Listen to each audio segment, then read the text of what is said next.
lisast, no nii, nagu ma ütlesin, siin enam tagasi ei hoita. Andris Riibaks lendas siin täiega risti. Tundus vist tegelikult võistlusid, oi, seal võetakse ikka korralikult lisa. Eesõitud olid järjekord oli 7-st teine, et räägi need nagu läbi, kuidas läksid selle tundmusega taga on? No ütleme, esimene poolfinaal läkski nahka, kuna siia sõitu tulek selgus alles, et esmaspäeval oli tegelikult see, et me ei tule sõitma, et juhtusid siin äpardused mootoriga, aga teisipäeval tulid siis mehed kokku, tegime korda ja kuna 0 meetrit jäi proovida, siis eks ta sinna katsetamata tehnika järgi taha jäi, et seal viskas rihmad maha ja lõi selle ventilaatori vahele ja siis oligi mahlad väljas. Järgmised läksid juba palju paremini, aga mitte nagu täiutud. Jah, sellepärast, et ka järgnevates poolfinaalides oli ikkagi probleem, et radiaatorist kadus dosool ära, et lõi välja, et kas on radiaatoris viga, et nüüd finaaliks vahetasime veel kibekiirelt radiaatori ära ja nüüd kuumaks minemise probleemi ei olnud. Neist finaali sündmustest sinu enda suu läbi, et algab suure kokkupõrkega. Kusjuures ega ei oskagi öelda, mis seal nagu toimus, et ega seda stardihetke, et ma nägin ainult tulesid ja minul oli siit silmes, et minna ainult, et ma vist ei teinud suuremaid kokkupõrkeid kellegiga, et hetkeseisuga, ma ei tea, muidugi ma autot väljast ei vaatanud, aga ei tundnud küll, et oleks kuskile lendanud või toimunud midagi. Päevas oli minu jaoks nagu 2 väga ärevat hetke. Esimene hetk oli, tehti siin meil kaalumine, kodus olin küll masina kaalunud ja ega kõik oli korras, et 70 kilo oli auto normkaalust raskem ja siis vaatasime, selge, siis sellega on nagu korras.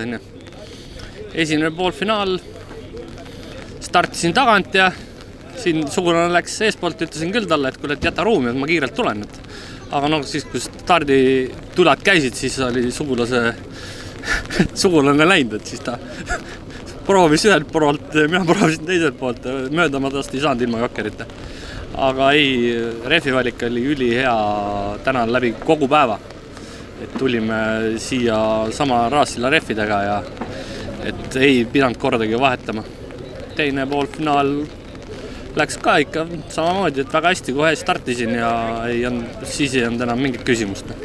Siis tuli sõita juba terve aeg kontrollivalt ja nägid, et Bruno tegi ka sarnase rehvivaliku, et eks ta proovis ka ja üritas, aga ta üritaski nii üle, et tegi väike spinni ja siis ega ta enam lähedal ei tulnudki ja siis sai sõita niimoodi kontrollivalt.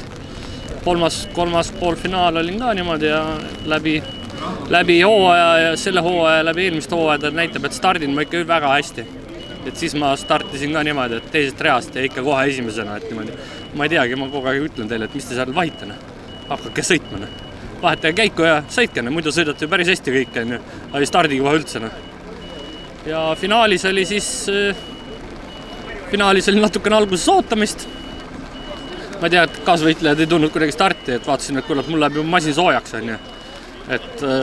Aga ei, ilm oli jahe ja üle ta ei kuumenenud ja siis äkki finaalis oli siis päeva kõige ärevam hetk, et ühes kurvis, et vajutasin, jäin nagu ühes pidurduses hiljaks, et vajutasin, et piduripedaal läks vedelaks, et mõtlesin, kas nüüd tõesti tuleb see ülejäänud ära kaitsta ilma piduriteta, aga järgmises kurvis oli juba kõik korras ja siis sai hooga sõita, et täpselt vaatasin, sõitsin nii kiiresti kui vaja oli ja üle ei pingutanud üldse.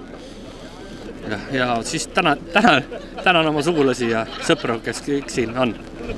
Täna poodiumi kohta, aga kuidas sul nagu see eelnev pagikarjäär on läinud? Millal sa üldse alustasid? Eelnev pagikarjäär algas aasta aega tagasi siin samas Missos, kus olin samuti 3.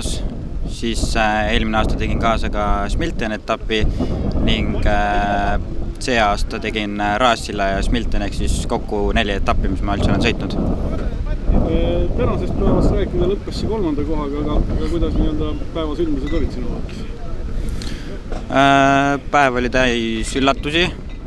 Algul ei saanud masinad kuidagi käima, proovisime rehvitaktikat. Aga lootsime ka väga, et ei tule vihma, kuid täpselt enne finaali starti hakkas sadama ning tundsin juba esimeses kurvis, et rehvid on väga libedad. Siis üritasin nii palju kui sain, aga kahjuks jäin ikkagi 3.